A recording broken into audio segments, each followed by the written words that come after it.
This is Lesson 1 of Bitcoin Basics. Module 1, What is Bitcoin? And in this module, we'll be taking a very broad overview of what exactly the Internet Protocol Bitcoin represents and how we can relate it to existing technologies. Let us begin. The original Bitcoin white paper described it as an electronic cash system, and that description still very much holds true today.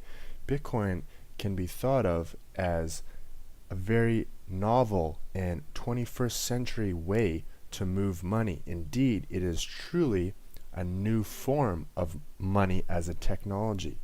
One of the easiest ways to understand Bitcoin is to relate it to an already existing technology that we utilize on a daily basis, such as email. With email, we're essentially sending a message from point A to point B. Similarly, with Bitcoin, we are sending money from point A to point B. There is no third party in this transaction which administers or approves it, and therefore there is essentially no trust required. This lack of requirement of trust is enabled by a peer-to-peer cryptographic value exchange mechanism using public key cryptography, which we'll get into later. And in each of these transactions, several factors are recorded into the blockchain database as financial information, such as the timestamp of the transaction, the public address of the sender, the public address of the receiver, and the amount of money that is being exchanged. Now, Bitcoin is an entirely different form of money. It is digitally native money and is designed for the internet. There is no physical representation of Bitcoin. There is no tangible aspect of Bitcoin. Essentially, it is a cryptographic technology that is represented by a series of ones and zeros. And when we properly use this technology, it has the potential to be one of the most secure and cleanest payment systems the world has ever seen.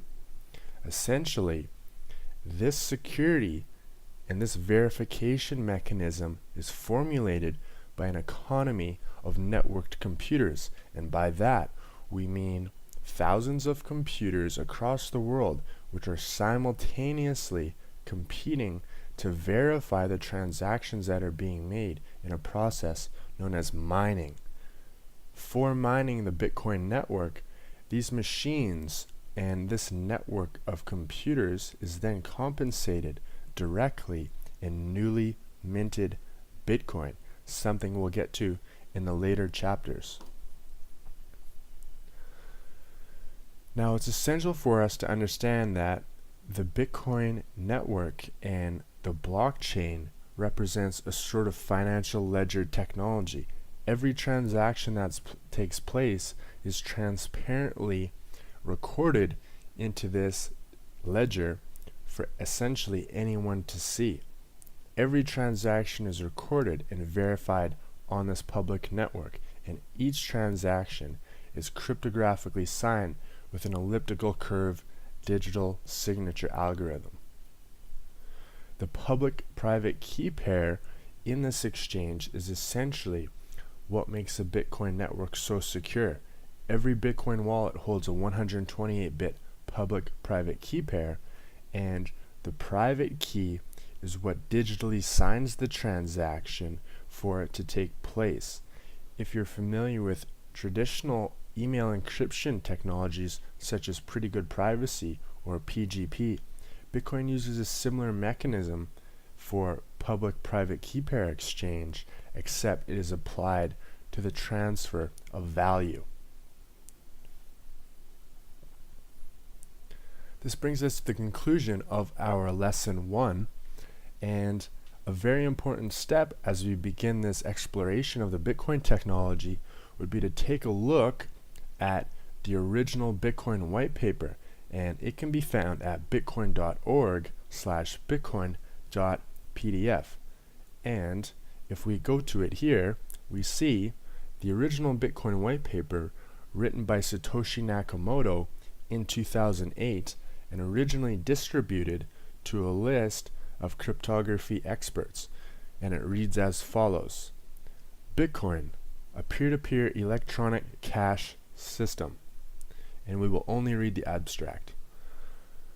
A purely peer-to-peer version of electronic cash would allow online payments to be sent directly from one party to another without going through a financial institution. Digital signatures provide part of the solution, but the main benefits are lost if a trusted third party is still required to prevent double spending. We propose a solution to the double spending problem using a peer-to-peer network. The network timestamps transactions by hashing them into an ongoing chain of hash-based proof of work, forming a record that cannot be changed without redoing the proof of work. The longest chain not only serves as proof of the sequence of events witnessed, but proof that it came from the largest pool of CPU power. As long as a majority of CPU power is controlled by nodes that are not cooperating to attack the network, they'll generate the longest chain and outpace attackers. The network itself requires minimal structure. Messages are broadcast on a best effort basis, and nodes can leave and rejoin the network at will, accepting the longest proof of work chain as proof of what happened while they were gone. Now, this publication in this white paper is essentially someone's starting point when they want to understand on a very deep level the Bitcoin network, and I would highly recommend you take a good look at it and you read through it. That's all for now. We will see you in Module 2.